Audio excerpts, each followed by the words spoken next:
visé. D'abord, il faut rappeler que à l'origine, vous avez des organisations de la société civile qui ont observé l'échiquier politique de notre pays et qui ont estimé qu'il était important de travailler pour une convergence efficace afin de d'arrêter cette machine infernale qui est ce système de mauvaise gouvernance qui conduit notre pays vers une destinée qui n'est pas rose du tout. Et donc, en ayant réfléchi, les organisations de la société civile ont dit que pour cette convergence, compte tenu surtout des expériences du passé, il y a eu plusieurs coalitions, plusieurs regroupements, et nous avons rencontré tellement de personnes, écouté tellement de choses, retenu tellement de vécus, de ressentis, de frustrations, que nous avons essayé d'en tirer des leçons. Et nous avons donc dit que si nous devons reconstruire une convergence, il faut prendre le temps de construire quelque chose qui se fonde sur de la confiance. Parce que c'est l'élément essentiel que nous avons retenu finalement. Il y avait une perte énorme de confiance entre les différents acteurs. Et quand vous êtes ensemble et que vous n'avez pas confiance les uns envers les autres, il est difficile d'être fort. Et surtout, lorsque vous vous heurtez à un écueil, très vite, votre embarcation, votre barque s'éclate. Et donc, pour reconstruire sur de la confiance, nous avons dit peut-être qu'il serait intéressant d'inviter les acteurs à bien vouloir observer certaines règles. Certains parlent de règles, d'autres parlent de valeurs, de principes. Enfin, en tout cas, il était important que, en acceptant de travailler pour cette convergence ou au sein de cette convergence, on comprenne la nécessité de, un, se respecter, deux, conduire une action politique dans la vérité, trois, être solidaire, et si on arrive vraiment à développer ces principes, on espère pouvoir rebâtir une confiance indispensable à la bonne marche d'un groupe.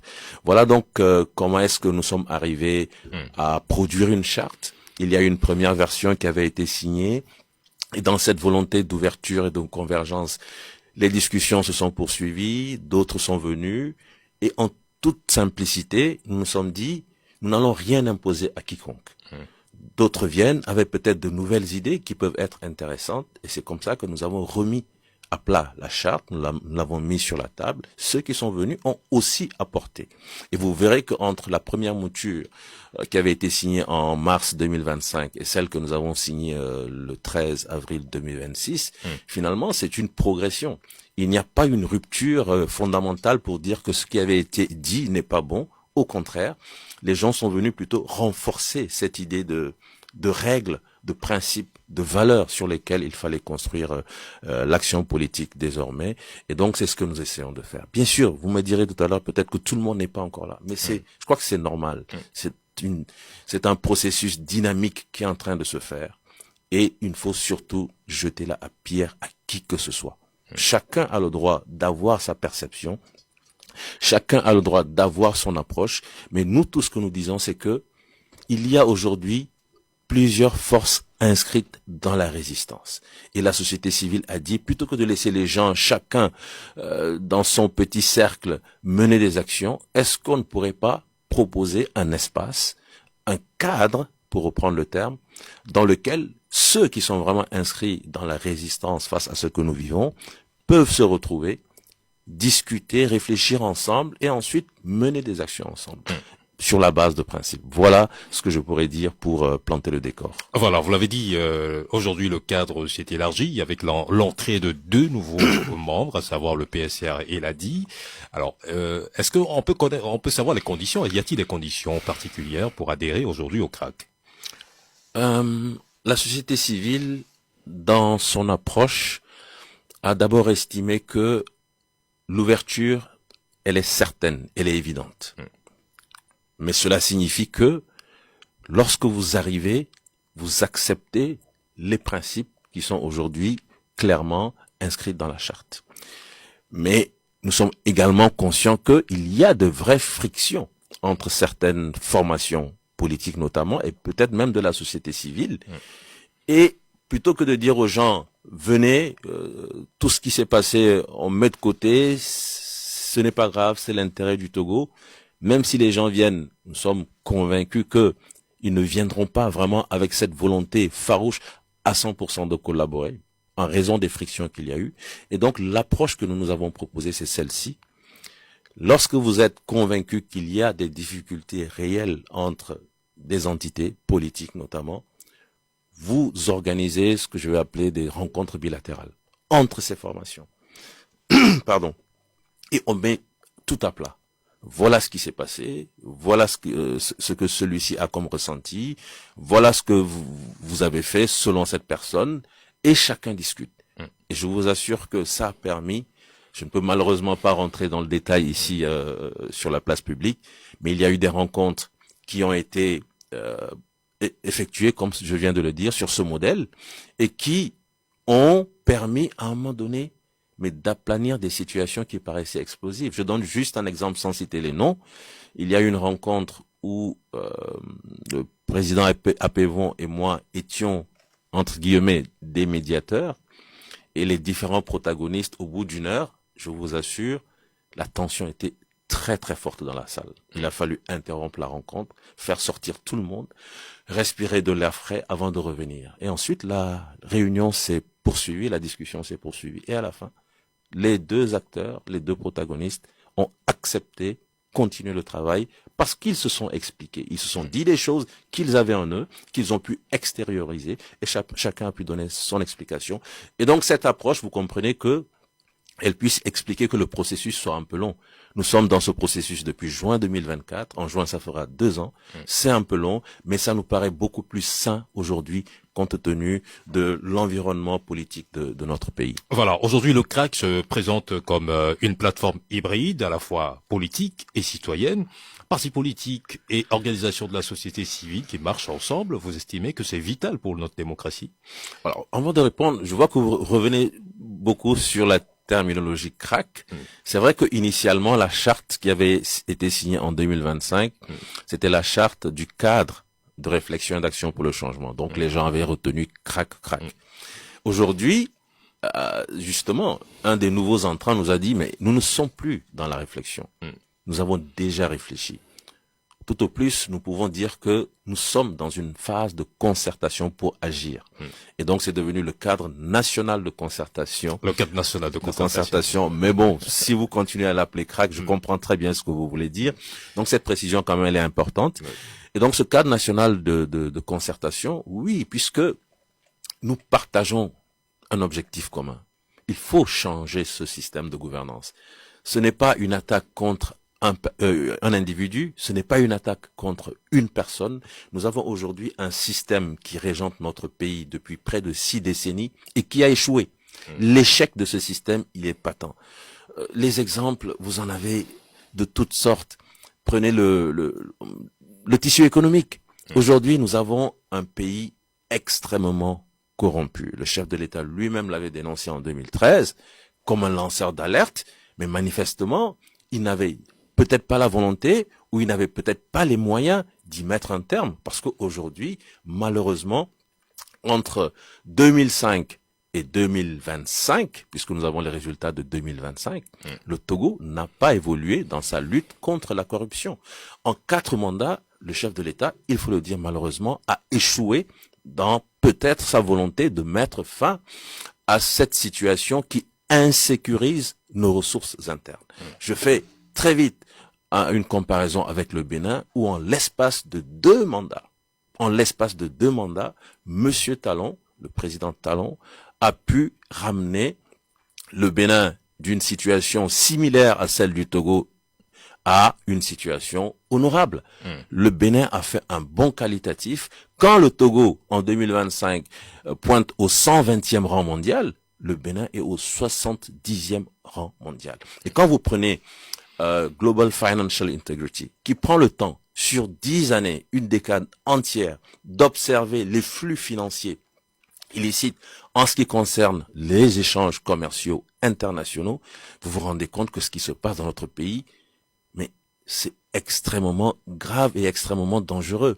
Le dernier rapport qui est sorti en janvier 2026, donc au début de cette année, et qui porte sur la décennie 2013-2022, démontre que en moyenne, chaque année, dans notre pays, vous avez une déperdition de 800 milliards de francs CFA. Je répète, 800 milliards de francs CFA pour ce qui concerne uniquement les échanges commerciaux internationaux. Et j'explique très rapidement, je ne suis pas économiste, mais j'ai essayé de comprendre en des termes faciles. Qu'est-ce que ça veut dire en clair? Vous avez des sociétés, des entreprises, des organismes qui commercent avec notre pays, qui déclarent à la fin de l'année avoir payé telle somme au Togo. Vous faites la somme de tout ce que ces entreprises ont déclaré. Vous avez un total. Et en comparaison, vous voyez ce que le Togo, lui, déclare avoir perçu. Et vous avez une différence. Et quand vous faites la différence, vous vous rendez compte que 800 milliards disparaissent chaque année des caisses du Trésor. Ça va où? Ça ne va certainement pas pour améliorer la santé des populations. Ça ne va certainement pas pour construire des infrastructures écolières et payer les enseignants. Ça disparaît certainement dans des paradis fiscaux, dans des maisons où on retrouve des centaines de millions, dans les poches de certains individus. Et vous pensez que lorsque un pays n'arrive pas à sécuriser ses ressources intérieures, ce pays peut prétendre au développement? Ne nous trompons pas. Voilà, on va revenir sur l'essentiel qui nous réunit maintenant ce matin. Après une période de relative accalmie, vous revenez sur le devant de la scène avec un meeting annoncé le 9 mai prochain. Mais au fond, est-ce un nouveau chapitre ou le retour sur les mêmes revendications? Oui, en fait, je n'avais pas été au bout, puisque la question c'était de savoir est-ce que le fait que les organisations citoyennes et politiques puissent se retrouver, et je disais qu'en fait les objectifs étaient les mêmes. Voilà donc une situation, la déperdition, voilà. L'objectif est le même, mais les rôles ne sont pas les mêmes. Les rôles peuvent être différents par moment. Voilà. Donc cela explique que nous ayons proposé ce creuset, qui n'est pas une coalition, qui n'est pas un regroupement. C'est pour ça que quand vous l'appelez le CRAC, ce n'est pas le nom d'une coalition, mais nous acceptons parce que je comprends ce que vous voulez dire. Nous avons simplement proposé un cadre, un espace dans lequel les gens peuvent collaborer en respectant des principes de base en termes de fonctionnement. Voilà. Donc, effectivement, il faut mobiliser la ressource principale dont nous disposons pour espérer obtenir le changement au Togo, c'est la pression populaire. Et contrairement à ce qu'on peut penser ou à ce qu'on a voulu faire croire, il faut savoir que la pression populaire est une force contre laquelle ce pouvoir ne peut rien faire, et c'est une force contre laquelle ce pouvoir a des appréhensions énormes. En 2017 et en 2018, nous avons eu des témoignages édifiants.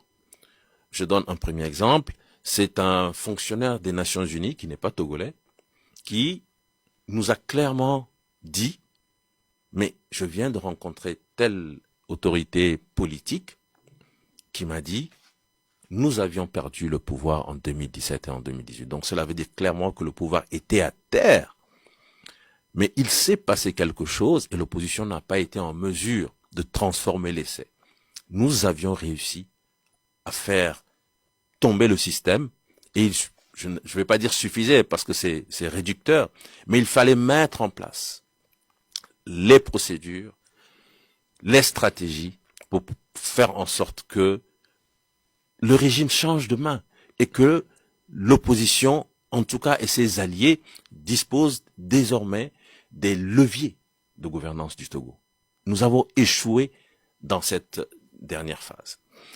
Un autre témoignage, je peux le dire ici puisque je ne vais pas citer de nom, c'est un grand un grand médecin chargé de soigner l'esprit des hommes qui nous a dit, durant cette période, je n'ai jamais eu à traiter autant de dépression parmi les tenants du système. Cela veut dire clairement que ceux qui, pendant des années, ont profité de ce pays, des ressources, cette minorité qui avait accaparé les ressources du Togo avait senti que la fin du système était venue, que les choses allaient changer et beaucoup étaient psychologiquement atteints et étaient obligés d'aller se faire soigner. Donc, si nous comprenons la force de la pression populaire. L'objectif doit être de faire en sorte de remobiliser. Remobiliser pacifiquement. La pression populaire pacifiquement parce que la Constitution de la République, celle de la 4e République, nous donne le droit, donc qui est un droit fondamental, de manifester. La manifestation pacifique d'un peuple qui veut dénoncer une situation, c'est un droit fondamental. Et s'y opposer, c'est illégal, c'est illégitime, c'est aller à l'encontre d'un droit fondamental. Alors finalement, qu'est-ce que vous revendiquez pour le 9 mai prochain? Vous appelez à un meeting populaire. Pour parler de quoi? De quelles revendications? Vous savez, les éléments de dénonciation sont innombrables. Chacun pourra choisir un chapitre, chacun pourra choisir un domaine qu'il pourra développer face à cette population qui se sera déplacée, afin d'expliquer la nécessité de changer de système. Parce que le combat ultime, c'est cela. Il faut que ce système de mauvaise gouvernance qui régente notre pays cesse. Vous savez, gouverner un pays, ce n'est pas construire par moment un bel édifice et dire, voilà, j'ai mis cela en place. Gouverner un pays, c'est aider les populations à s'épanouir et c'est faire en sorte que ce pays, mais qui dispose de ressources, qui dispose d'hommes et de femmes, qui dispose d'une jeunesse, puisse vivre en faisant en sorte que le développement soit inclusif, que le développement concerne tout le monde. Alors qu'aujourd'hui, nous savons que les populations triment. Ce n'est pas à vous que je vais le dire, vous êtes journaliste, vous le savez certainement mieux que moi. Quand vous allez vers les populations, vous voyez des gens qui n'ont pas les 3 repas, qui ont peut-être un seul repas, des gens qui ont du mal à se soigner, des gens qui ont du mal à boire de l'eau potable. Et je suivais ce matin un de vos confrères qui était à Thiévier et qui a rappelé qu'à Thiévier, on est à 30 km de Lomé. Les gens ne disposent pas d'eau potable, mais c'est un échec catastrophique pour ce gouvernement. Je ne peux pas comprendre qu'en 6 décennies, à 30 km de Lomé, on ne puisse pas disposer d'eau potable. Mais à la place de ceux qui sont au pouvoir, je devrais vraiment me sentir honteux de cette situation. Donc il y a tellement d'éléments. Et bien sûr, pour couronner le tout, on nous impose une constitution sans nous avoir consulté, une constitution qui est totalement illégale, ne respectant pas les dispositions de la Constitution de la 4e République, et qui est totalement illégitime parce que vous avez pris des gens qui étaient totalement hors mission, en fin de mission. Je veux parler des parlementaires qui se sont réunis dans une salle. Je pense qu'un jour, l'histoire devra certainement juger ces personnes. Nous avons 89 personnes, 89 noms qui, historiquement, ont trahi notre nation. Voilà, donc tous ces éléments vont être présentés à la population parce qu'il faut bien sûr remobiliser, et pour remobiliser, il faut pouvoir expliquer, informer la population, parler à la population, et c'est comme ça que de meeting en meeting, de manifestation en manifestation, nous allons repréparer la pression populaire nécessaire pour le changement au Togo. Voilà, il est 7h35 et à présent, nous allons nous tourner vers nos auditeurs. Vous avez maintenant, en tout cas, c'est votre moment de prendre la parole au 91 09 71 71 ou au 96 61 58, mais ce sera juste après cette courte pause.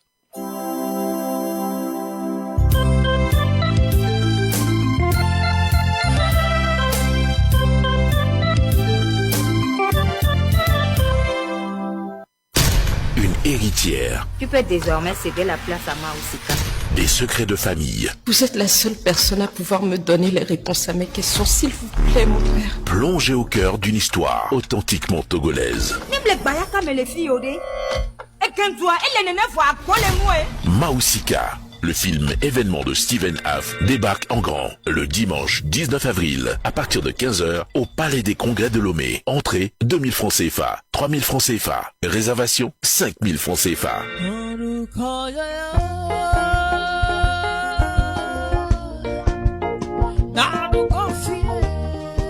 Après l'hôtel de Février et le Grand Rex, le plus grand écran de la capitale accueille Maousika pour la projection grand public du film qui nous plonge dans l'univers des nanabins.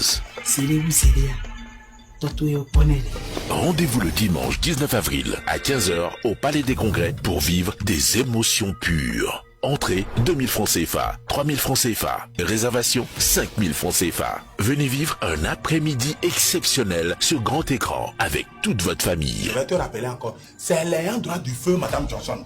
Donc ce qui veut dire que tout ce que tu dois à Madame Johnson là, c'est à elle que tu dois remettre ça. Est-ce qu'on est clair? Infoline 97 22 17 17 ou 92 13 18 18. Tickets disponibles dans les agences Canal+, au Grand Rex et au Palais des Congrès.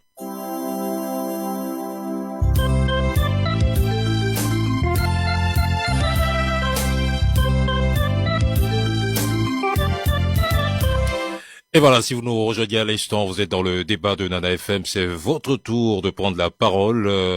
L'opposition annonce un meeting populaire le 9 mai prochain. Selon vous, s'agit-il d'un nouveau tournant dans le débat national? Vos avis nous intéressent. Réagissez dès maintenant 91 09 71 71 96 61 58 58. Et nous avons la première réaction. Nana FM, allô, bonjour. Oui, bonjour, monsieur Norbert. C'est monsieur, c'est Émile. C'est monsieur Sandy, s'il Oui. vous plaît. Alors, bonjour monsieur Michel. Oui, j'espère que vous allez bien. Ah, je vais bien. Et vous-même? Oui, ça va. D'accord. Bonjour, professeur. Bonjour, monsieur Michel. Et à vous voir écouter, vraiment, vos analyses sont pertinentes, mais même moi, ce qui m'attriste, c'est que vous parlez comme si vous êtes dans un pays où on respecte le droit. Et vous savez, il y a une déchéance de moralité qui ne dit pas son nom dans notre pays, où les gens s'en fichent de toute cette logique dont vous parlez. Mais si même leur constitution de 5e République confère quand même le droit aux populations de manifester, mais est-ce qu'ils vont accepter? Regarde comment les biens publics sont dilapidés de l'argent. Ça dit que quelqu'un seul va placer des millions et même traite des gens de non civilisés parce que 100 millions, est-ce que c'est de l'argent?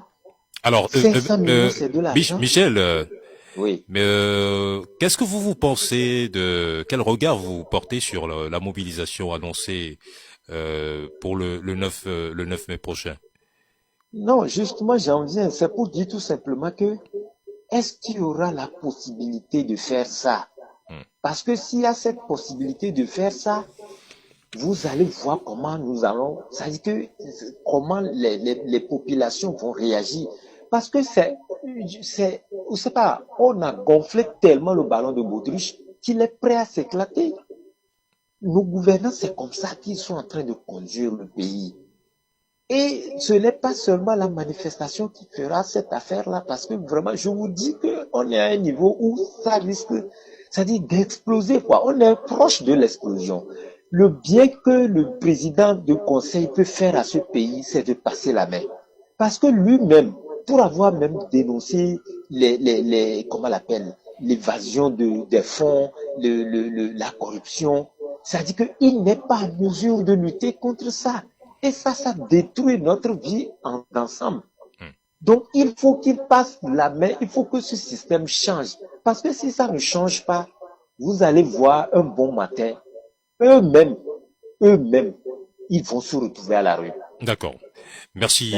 Michel, de votre intervention et de votre contribution. Avons-nous d'autres réactions? En attendant donc que d'autres auditeurs n'entrent en ligne, nous allons rapidement nous pencher sur la préoccupation de Michel. À l'entendre, il reste dubitatif quant à la tenue de ce meeting annoncé. Je le comprends tout à fait, bien sûr. Il y a eu tellement d'épisodes par le passé qu'on peut s'interroger.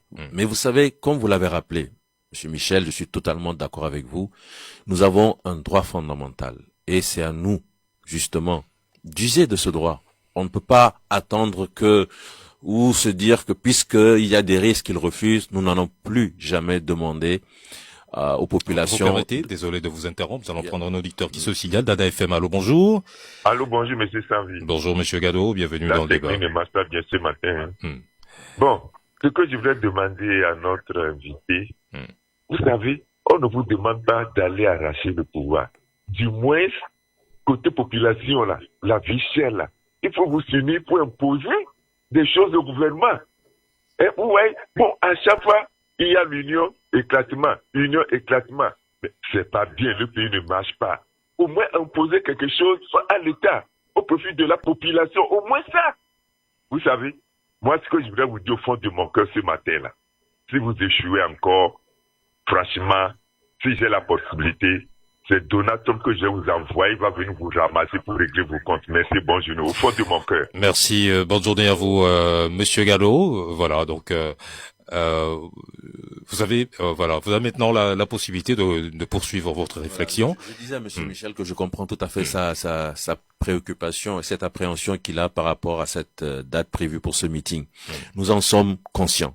Le risque existe parce que vous l'avez dit, nous sommes dans un état de non-droit et il est fort probable qu'une fois encore, en dépit des belles annonces faites par le président du Conseil des ministres en fin d'année, où il annonçait une autre façon de faire la politique, en dépit de toutes ces annonces, il est fort probable également, malheureusement, qu'on puisse nous répondre non pour telle ou telle raison, comme ils ont l'habitude de le faire. Nous y avons pensé. On va y revenir concernant le côté administratif, les formalités administratives. Nous allons prendre cet autre auditeur. 91 09 71 71 96 61 58 58. Nana FM, allô. Bonjour.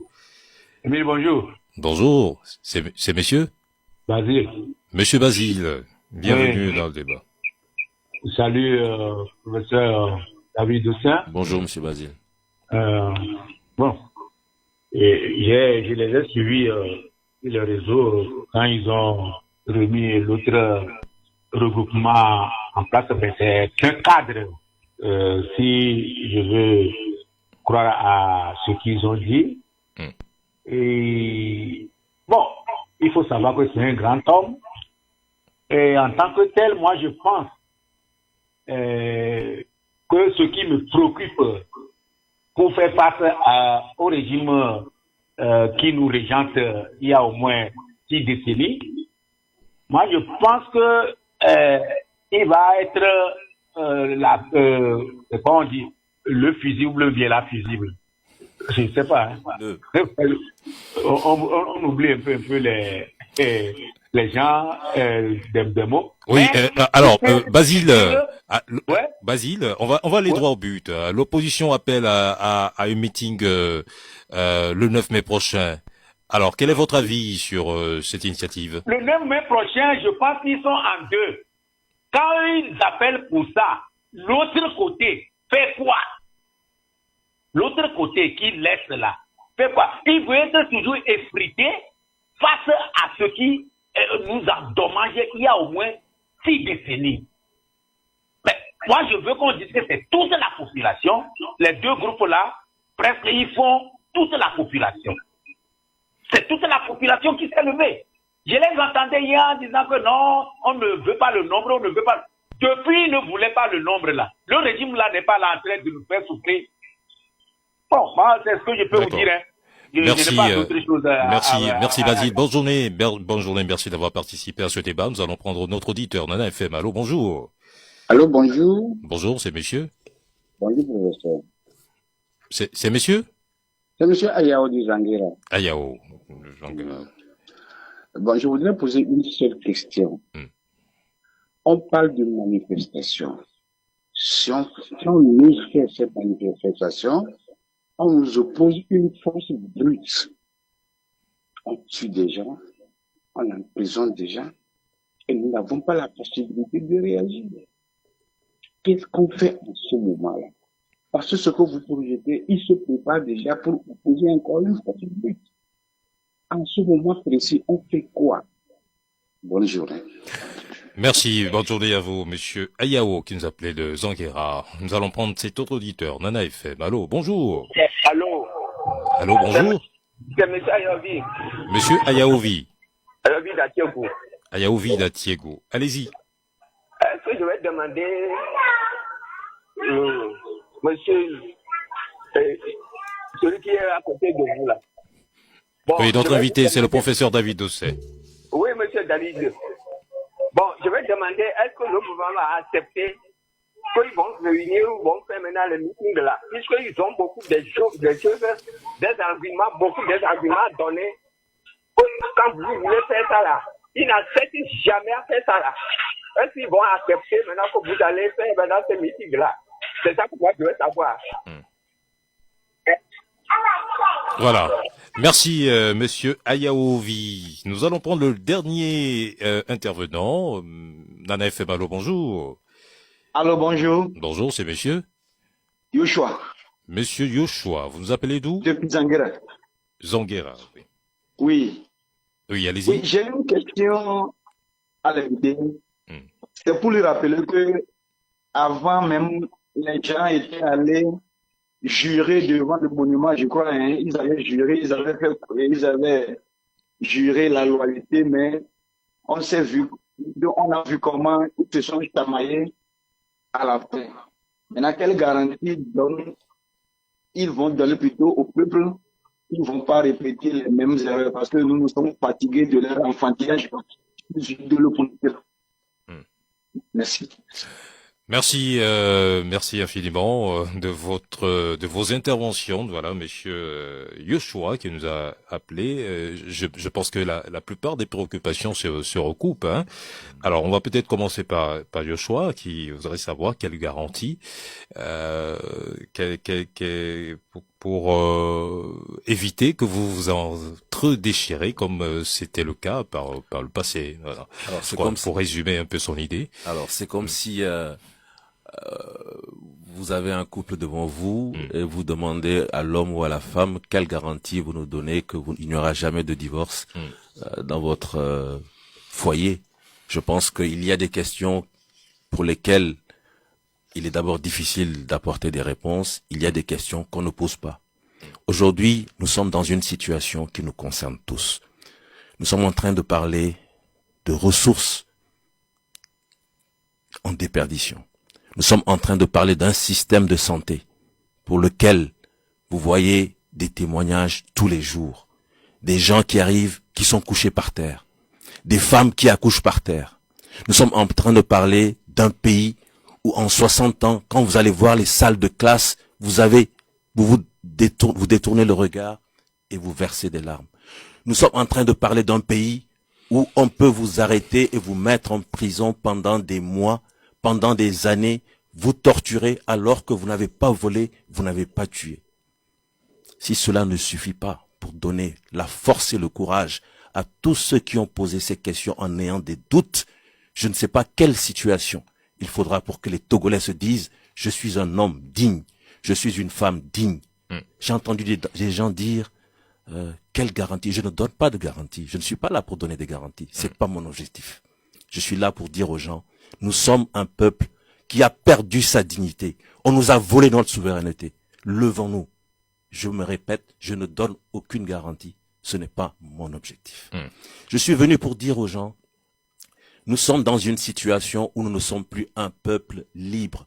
Les gens, quand ils nous regardent, quand nous disons que nous sommes Togolais, soit les gens se moquent de nous, soit les gens ont pitié de nous. Voilà ce que nous inspirons à l'international.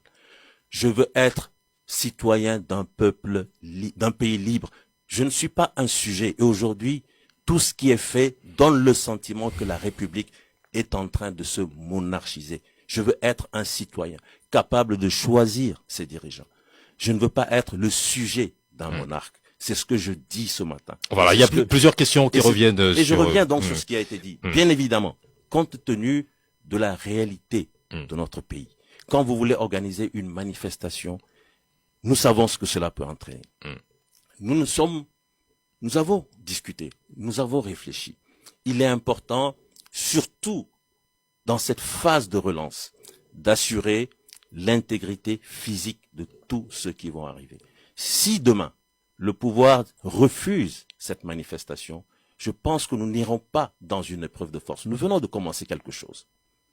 Nous allons certainement proposer autre chose. Le plan B existe déjà. Nous allons certainement proposer autre chose à la population parce qu'il est important aujourd'hui de préserver l'intégrité physique des Togolais. Les Togolais ont trop souffert. Nous allons prendre cela en compte.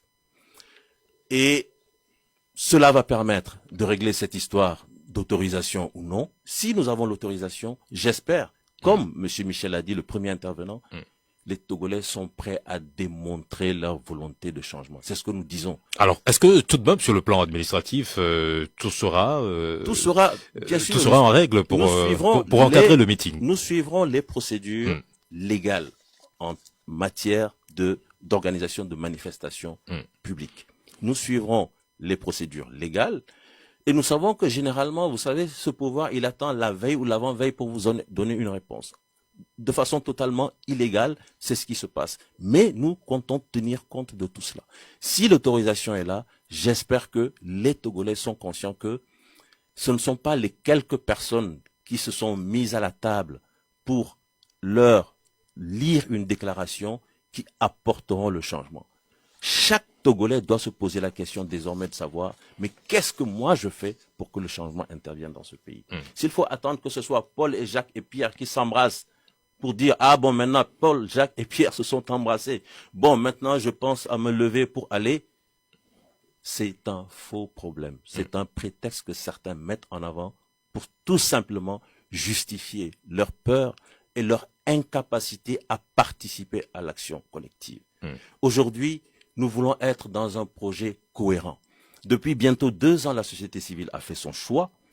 Bien sûr, il faut la convergence, mais pour que cette convergence ait des chances de réussir, surtout pour que la convergence ne se disloque pas dès le premier écueil, il y a des règles en termes de convergence. C'est ce que nous disons. Je pense que je ne peux pas l'expliquer mieux que cela. Voilà. Alors, on le sait, il y a quelques semaines, des bruits couraient sur la tenue d'un dialogue imminent. À votre analyse, si une telle rumeur persiste, est-ce parce que les Togolais ont soif d'un nouveau dialogue? Je ne pense pas que les Togolais aient vraiment soif d'un nouveau dialogue. Les Togolais veulent un changement. Vous savez, des dialogues, on en a eu tellement, avec à chaque fois de belles promesses, mais finalement, ceux qui y croient sont floués, puisque les engagements ne sont pas tenus.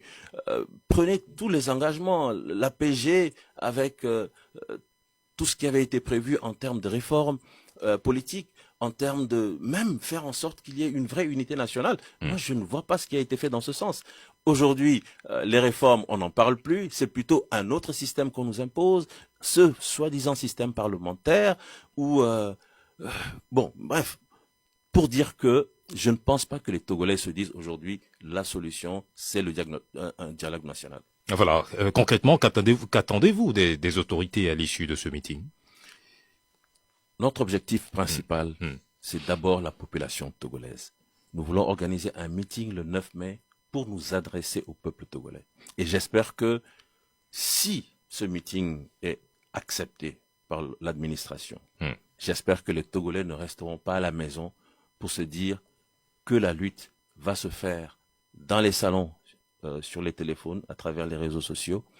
J'espère que les Togolais sortiront massivement pour venir démontrer à l'opinion nationale et à l'opinion internationale que le peuple togolais sait se lever, le peuple togolais est un peuple digne et que le peuple togolais va se battre pour le changement. Il faut démontrer simplement cette volonté de lutter, cette volonté de changement, comme nous l'avions fait en 2017, comme nous l'avions fait en 2018, et nous étions pratiquement arrivés à l'aboutissement de la lutte. Voilà, parmi vos revendications, vous contestez toujours la Ve République, mais elle est déjà en place. Le combat a-t-il encore du sens? Bien évidemment. Aujourd'hui, plus qu'hier, puisque dès le départ, heureusement, vous avez toutes les forces qui ont clairement démontré les insuffisances de ce système, l'illégalité et l'illégitimité de cette nouvelle constitution. Et je crois que c'est cette cohérence qui impose la poursuite de la lutte. Aujourd'hui, vous dites que la Ve République est en marche, peut-être, mais avec des difficultés évidentes. Prenez juste déjà la dénomination du président du Conseil, qui était d'abord le président du Conseil des ministres, ensuite le président du Conseil, et puis maintenant le président du Conseil de la République, je crois. Ce sont des termes qui sont totalement en inadéquation avec ce qui est inscrit dans la nouvelle constitution que eux-mêmes ont rédigée. Donc, il y a des incohérences, il y a des imperfections. C'est une constitution qui ne tient pas la route. Et au-delà de la constitution, ce qui demeure, c'est que nous avons un système de gouvernance qui ne nous mènera pas à bon port. Et c'est le message essentiel qu'il faut retenir. Nous avons un système de mauvaise gouvernance dans ce pays, et cela est démontré par les acteurs nationaux, cela est démontré par les institutions internationales. J'ai donné le rapport de Global Financial Integrity. Je ne sais pas ce qu'il peut y avoir de plus probant pour démontrer que aujourd'hui la corruption, les flux financiers illicites sont en train de détruire notre nation. Oui, justement sur ces sujets brûlants, comme vous l'avez dit, les soupçons de détournement, mais aussi sur la question des inondations, votre silence a été remarqué. Mais justement, est-ce que vous êtes toujours connecté aux préoccupations des populations? Je vous assure que ce sont, justement, vous parlez de la question de déperdition des deniers publics. N'oubliez pas que je pense être un des premiers acteurs à avoir lu le rapport du Global Financial Integrity, sorti en janvier 2026, et je pense être l'un des premiers acteurs à l'avoir mis sur la place publique. Ça veut dire que ce n'est pas parce que nous n'avons pas déclamé quelque chose que nous ne réfléchissons pas sur cela et que nous ne travaillons pas sur cela. Tous ces éléments qui ont été compilés, qui ont été analysés, vont faire l'objet de cette rencontre que nous espérons pouvoir faire avec la population togolaise le 9 mai. Il est important que le 9 mai, les gens puissent venir se déplacer pour avoir encore beaucoup plus d'informations sur ce que nous avons pu compiler et sur les propositions que nous avons à faire à cette population. Alors, professeur, pour finir, le 9 mai peut-il marquer un tournant politique au Togo? Je ne sais pas si ça va être la date pour un tournant politique. Cela peut être un vrai tournant politique si des milliers de Togolais font le déplacement de ce lieu de rassemblement populaire. Et je rappelle que c'est encore un droit fondamental. J'espère que les Togolais viendront en masse. Et s'ils viennent en masse, ça pourrait vraiment constituer un tournant politique. Mais au-delà de ça, il est important juste que les Togolais sortent, commencent à sortir et se dire que nous sommes dans un État. Même si c'est un État de non-droit, nous avons nos droits de citoyens, nous avons nos droits fondamentaux et personne ne viendra nous les offrir sur un plateau d'argent. Il nous revient en tant qu'hommes, en tant que femmes, en tant que jeunes de lutter, comme les autres ont lutté, comme les autres ont fait face à la violence d'État, nous devons être en mesure de nous lever. Mais si nous restons dans nos maisons en disant quelle garantie j'ai que Jean-Pierre, Jean-Jacques, Jean-Paul vont s'embrasser, etc. Malheureusement, ce débat tire à sa fin et le lieu reste à déterminer. Voilà. Merci à notre invité, le professeur David Dossé, porte-parole du Front citoyen Togo Debout, d'avoir été avec nous. Merci à vous, chers fidèles auditeurs, pour vos interventions et votre fidélité. Merci à Nestor Glo pour la complicité technique. Moi, je suis Émile Sanvi, à suivre dans un court instant nos avis et communiques.